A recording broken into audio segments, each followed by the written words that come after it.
Keep on riding with us as we continue to broadcast the balance and defend the discourse from the Hip Hop Weekly studios. Welcome back to Civic Cypher. I am still your host, Ramses Job. Big shout out to my man Q Ward, who is out in the city of Angels, making a difference that we will all one day be able to appreciate. If you miss him like I do and you need to hear his voice, please check out our show, the QR code. You can find it wherever you find your current shows. Doesn't matter what shows they are, you can find us there. But have no fear. In the studio with us today is a former and current guest, Bobby Nichols, and I hope to be a future guest. I love these conversations. Absolutely. For those that don't know, Bobby Nichols is the former Phoenix Democratic Socialist of America's chapter chair and current member. He's the founder of Arizona Works Together, a pro-union political action committee operating at the state level. Additionally, Bobby Nichols works for the Office of the Arizona Attorney General as a state attorney representing Arizona's Departments of Child Safety and Economic Security. He is not here speaking as a representative of the Attorney General's office, but he is currently campaigning for the City Council for Tempe, Arizona, and we're going to get to that in just a second. But before we get there, it is time to BABA, become a better ally, Baba. And today's Baba, we are sending you back to dsausa.org. All right, I'm going to say it again, dsausa.org. If you like the conversation we're having today, check out dsausa.org. I'm going to share from their website. The Democratic Socialist of America is the largest socialist organization in the United States, with over 80,000 members and chapters in all 50 states. I believe it's higher now. We believe that working people should run both the economy and society democratically to meet human needs, not to make profits for a few. We, again, this is from their website, we are a political and activist organization, not a party. Through campus and community-based chapters, DSA members use a variety of tactics, from legislative to direct action, to fight for reforms that empower working people. The Democratic Socialist of America is the largest socialist organization in the United States because we're a member-driven mass organization. We believe that working people should run both the economy and civil society, and we show our commitment to this principle by being an organization of, by, and for the working class. We're all in this together. For the poor and working class to win a better world, we must care for our neighbors, build community, and fight alongside each other. As a working class organization, we are funding ourselves. As workers, we are in charge of our own liberation, and we have some monumental tasks ahead of us. Fights we must win, and we can't do it alone. Give today. We have a world to win. Once again, that is dsausa.org. And again, this language here, I mean, if you were to go to like the Republican, National Republican, whatever, they talk about, values and, legacy and history and that sort of stuff. And those are all really cool words, but these are the words that I think really matter. We need to care for each other, poor and working class. These are the biblical principles that Republicans espouse on full display. I have no idea why you guys get attacked so much by them. It's crazy. But, all right, I want to talk to you about you. Okay. Because you are sort of the man of the hour where you live. We've had conversations on this show about people trying to make changes in their community, in their immediate reality, right? Mm-hmm. Things that really matter. But you're actually doing that, and you have received a lot of really important support. So I want to talk to you about that, and I would like, if possible, for you to be as detailed as you can be, so that our listeners, if they feel inspired, will know at least what framework that they can adopt to try to get more active, as opposed to just waking up, reading their phone. Oh my God, what did he do today? Right. So, in the first part of the show, we talked about what DSA nationally, what they stand on, what principles they stand on. Whether or not people are members of the DSA, how can folks take those principles that perhaps they appreciate and indeed espouse in their own lives and affect real change in local spaces? Or at least how have you done that? Yeah, and I think talking about my experience is going to be the best way for me to sort of hopefully give some other people not necessarily a roadmap, but some inspiration for what they could be doing in their space. And I think my experience ranges across multiple states, obviously, but then also up into the national organization. There are ways to be involved with progress and fighting for a better world without being a member of DSA, or as a member of DSA on so many different levels.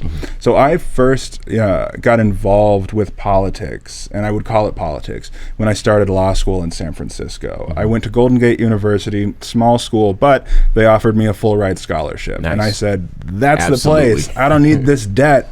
And I showed up in one of the programs that I was required to work on as a condition of being a presidential merit scholar going to Golden Gate University, was working in the homeless advocacy project. And that was mostly tenant representation, people who were facing unfair eviction by slumlords in San Francisco. And so while I was working in that space, I saw people who were paying $800, $900, $1,000 a month to live on the shower floor of a communal bathroom with a mattress. I saw people who had been living in the laundry room, or people who had 6 or 7 people in just a small studio apartment, and calling it an apartment is generous, with black mold covered walls and sinks and toilets and whatnot. It was eye-opening, for lack of a better term. Sure. And it was also in San Francisco, of course, there's a large unhoused community and a large mutual aid effort going on around the city to help take care of people. We also had in San Francisco a mayor at the time who was nominally progressive, but had taken what we would recognize in Arizona as very Republican, conservative stances against providing services to the unhoused, providing support to mutual aid organizations, or protecting tenants from unfair evictions. And I was lucky to, at the end of law school, work for the first Democratic Socialist elected to San Francisco City Hall in over 40 years. The man's name was Dean Preston. He is still doing a lot of great work out in San Francisco. He won his subsequent election, and then most recently he was targeted by Elon Musk with several $1 million put into the race specifically to beat him, and he was still pretty close, but it was really, really difficult at that point. And we see right now San Francisco is having a significant issue with another mayor that is even more to the right of the last one, and Dean's idea is no longer being sort of fought for. But as part of that work, while I was in office with him, or while I was working for him while he was in office, I got to work on a few really cool bills. One of them was a doubling of transfer taxes on properties worth more than $10 million. So you could call that a mansion tax or a skyscraper tax. And that money was designated to go towards social housing and public housing programs. To date, it has raised it's confirmed to have raised over $300 million for those projects. With another potential $150 million. It still needs to be confirmed by the city recorder. And that money has purchased several hundred units of public permanent supportive housing. So that's available to the unhoused people of San Francisco when they need a place to live, or it's supposed to be. The mayor is sort of dragging his feet on implementing that. And it also kept over 10,000 people in their homes following COVID through debt relief and rent relief programs. And when I came back to Arizona, I really wanted to continue that work. I felt like that was important work that I was doing, helping people get home, stay in their homes, stay off the streets in terms of being homeless, and uplifting the organizations that were working to serve the unhoused population. So in Phoenix DSA at the time, it was at the time called Phoenix DSA, we didn't really have an electoral program. There had been a significant electoral push surrounding the Bernie Sanders campaign in 2020, but once that sort of folded, the DSA organizers who had been involved with Our Revolution, which was Bernie Sanders' PAC, sort of took some reasonably needed mental health time. And it was during that period that I sort of returned to Arizona and I got involved with Phoenix DSA, where they weren't really doing any electoral work. So at the time, I founded our electoral committee. It was just as easy as writing a resolution that said, we need a electoral committee for this reason, and this is what I think it should be and how it should run. Meeting 3 other members of Phoenix DSA who you could get in touch with either over Slack at the time, or now we're on Signal and other organizational tools like that. And getting them all to sign up, then sending it to the executive committee for a vote at the next general chapter meeting. And that program has had its ups and downs, but recently we worked on a few campaigns in Phoenix. One was with a state house candidate named Hector Jaramillo. He's a really nice guy, a family man, Democratic Socialist, chapter member. And then the other one was for current Phoenix City Council member Ana Hernandez, who also has done a lot of great work around abolition work and divestment from the police, which I think is something that she's done a great work on, even if she's standing sort of by herself a lot of the time. Yeah. That has been something I'm really, really proud of. And I think that work is something that is not really that difficult to do. It just took me sort of getting involved and seeing what you could do and putting it out what needed to be done. Yeah. Sure. So that's what I wanted to ask about next. So you wanting to bring that same energy to Phoenix has got to be special, as coming from a place like San Francisco, because the stakes are a lot higher. For folks that don't live in Arizona, for folks that have never been, it is very easy to... I have, in my time in Arizona, have come across people who have expired because they were outside and it was too hot and they didn't have anywhere to go. It's a real thing. It does happen. So when I say that, like, quick story, again, for people that don't live here, right? You're not used to this, but I'm driving home this past weekend. Yeah, I was driving home. I wasn't alone, so I have somebody that could confirm the story. Driving home, and I saw what looked like a lady that had fallen over on the side of the ground. Now I'm coming home from my nightclub, so it's 2:30 in the morning, and there's a walker, and the walker's sort of sideways on the sidewalk, and there's a I thought it was a gray-haired woman laying in the dirt, where you would find grass just before the very curb of the street. And this is on Central Avenue, so this is downtown, big buildings, all that sort of stuff. And you know, those of us who live out here who see this sort of thing happen, I'm like, oh my God, I have to go and see this, because you can't just leave a person if that was the last moment of their life. You can't just leave them there. They deserve dignity. I pulled around and put the car in park, jumped out, and got close enough. I'm like, okay, this person is still breathing. Thank God. The amount of relief, because for people that live here, you get it, right? Yeah, it's the summer, and it's at the time when this it's happens, still urgent, because you might get third and serious burns. Oh yeah, and 2 a.m. it's still 102 degrees outside. Right. So went to a Circle K, got some Gatorade, brought it back, gave it to, it was a gentleman on the ground, turned out to be. Woke him up just with the cold bottle. Hey friend, are you there, friend? Yeah. Gave him the bottle, and he woke up, he kind of grabbed it, and I was like, hey, just checking on you. And I left him alone, because again, they deserve dignity. I don't know what his circumstances were that caused him to be there, but hey, Jesus was poor. Yeah. Everybody takes issue with me, you know what I mean? Whatever. Yeah. So anyway, I say that to say that I applaud the work that you've done. And I know that there might be causes like this one, or other causes that people feel very strongly about, things that they want to change in their immediate community. So when we're talking about city council, what steps does a person who's sitting at home listening to you talk right now, what do they do first when they listen to you and they say, you know what, I'm inspired. Bobby Nichols inspired me. He's doing something that's dope, and I want to do something that's dope, and I can do it too. I just don't know what's step number one. Talk to that person. Step number one is getting out and going to your city council meetings. You're going to see there, not just, because the problems that we're talking about right now, you can see that day to day. Like, it's apparent in your face. We have a president right now who is making it more and more apparent every single day with the way that him and his administration view and treat the unhoused people. And I'm talking specifically about using unhoused populations as the sort of framing for this specific conversation. Okay. If you are worried about unhoused people in your area, you need to figure out whether anything is being done about it first. Okay. So that means both going out to City Hall, getting into those meetings, and asking very directly, because most cities are required to give the public a chance to speak at the beginning, saying what is being done about the unhoused populations who are facing, heat-related deaths in Arizona. Or we recently had a giant storm that blew through, or that were made even more destitute by having their belongings blown off in a storm, or swept away by the police and all their things were confiscated. Like, what is being done to make sure these neighbors and residents of our city are receiving the care that they need and the support and the shelter that they need? And you might find that there are some incredible things being done. You'll likely find a lot of mutual aid organizations doing great work in Tempe, Arizona, which is where I'm from.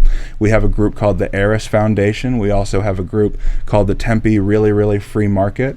And those organizations have done just so much incredible work. Another group is called Arizona Hugs, and they have fun names like this sometimes, but they do meaningful, powerful, intense work with marginalized and exploited communities that have been, they become the leftovers of capitalism who are required in order to keep prices up. And so there may be a lot of great work happening, but you are likely going to find that your city council is probably not doing everything they could be. And that has a couple of different, reasons for it. And the main one that I have discovered is that it really doesn't make donors, specifically corporate developers and corporate landlords like BlackRock, very much money to invest in housing the homeless or to invest in providing services to the homeless. Even low-cost housing. Even low-cost housing. And that's because it's literally a threat to the rest of us for unhoused people to be on the street. We need to be able to see that the capitalists and a lot of these large developers and whatnot want you to think like that could be me if I don't pay the price, if I don't work hard enough, if I don't put my back into all of this work and dedicate my life to making somebody else money, I could be the one on the street. And that's true right now, but I'm fighting for a world where that can't be true anymore. I want to say that I mentioned earlier that in my notes where it said that capitalism requires there to be some unemployment to keep wages low. Those notes are in my Instagram. They're either on the Civic Cypher Instagram or my Ramses Giant Instagram, but anybody wants to go check them out, they're there on display. It's one of those tiles that gets saved. So you can check this out because I'm not just making that part up. Capitalism it's built with the evil in it. Yeah, it's not. Well, so, I don't like the framing of evil versus good. Well, and it's but I think it's important to acknowledge this is just how that system is built. Okay, and it's built to make people money. That's the main driving thing. So let me talk to you about your candidacy specifically. So you mentioned kind of why you're running for Tempe City Council. What inspired the run? Can people support you, and why should they? What changes do you plan on making, and you know, all that sort of stuff? So. Well, I'd say there's one other sort of narrative that I'd like to establish in terms of why I'm running. I have lived in Tempe for 25 years. It's where my family lives. It's where my sister passed away. It's where my friends are. It's where I have connections there going back. And when I say the thing about my sister, it's I was very, very close with her, and it'd be very difficult for me to imagine being in another space. I have a pretty solid job. Thank you for making the description at the beginning. I really appreciate that. I get good benefits. I don't make an unreasonable amount of money.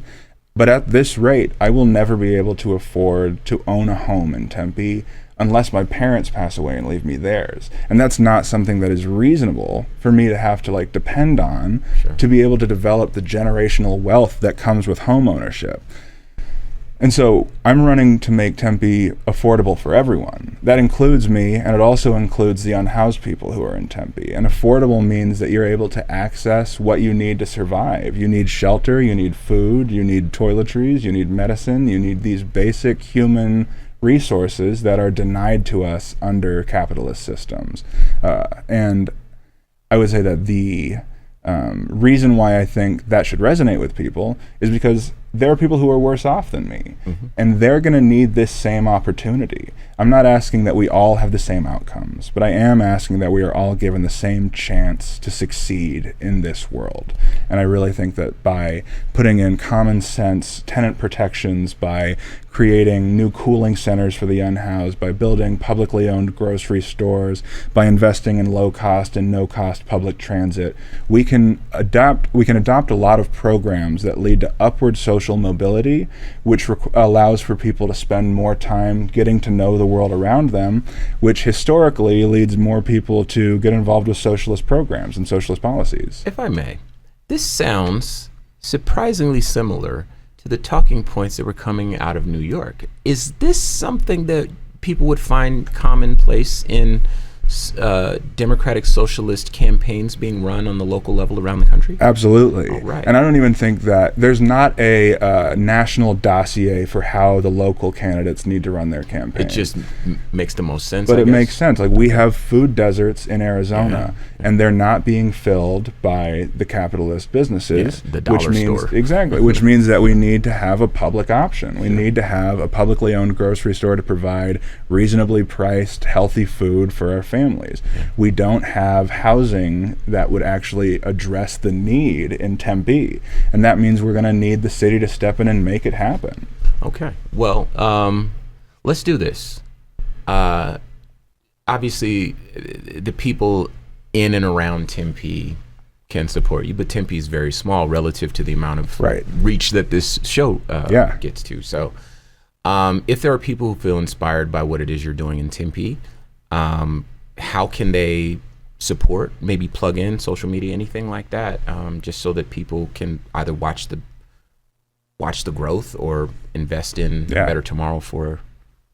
So if you want to learn more about me and my campaign, my website is www.bobby4tempe.com. That's BOBBY, the number 4, TEMPE.com. I'm on social media at BOBBY, the number 4, Tempe, not.com. But yeah, Bobby4Tempe on Instagram, TikTok, Facebook, Twitter, those different platforms. I'm all over the place now.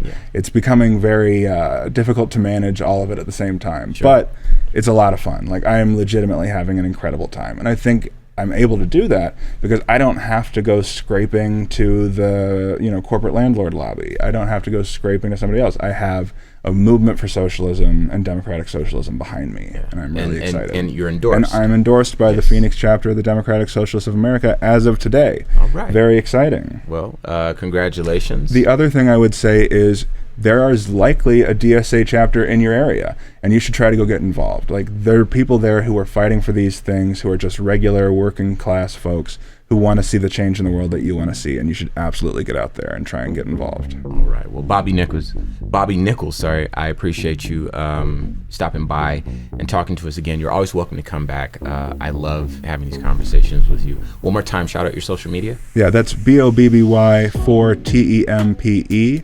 That's Bobby4Tempe. And by the way, I also want to talk, next time I come back, we need to talk about Rat Park. That was a really interesting piece that you did. Let's do it. And for those that want to hear about that, you can check out, again, the QR code if you want to search that. Also want to shout out our Becoming a Better Ally. That's dsausa.org if you want to find out more how to support them. You can also find me and Q on all social media at Civic Cypher. And be sure to check us out next week, y'all, right here on Civic Cypher. Peace.